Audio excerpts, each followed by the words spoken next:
接下来我们可以处理中心线了。这边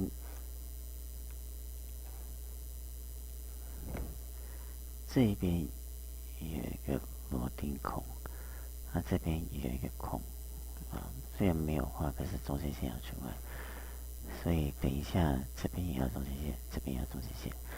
好，那我们先把它处理。中心线一般我们要先把它延伸2 mm 所以点这里延长，好，差值2，按 Enter。接下来选这里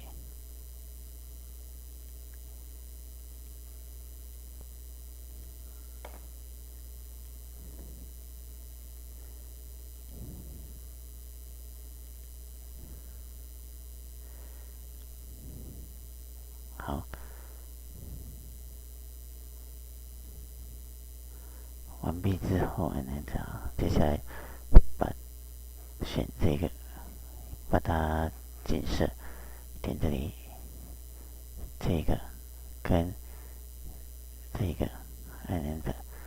近射的第1点，中间第2点。要不要39？不要，按 Enter。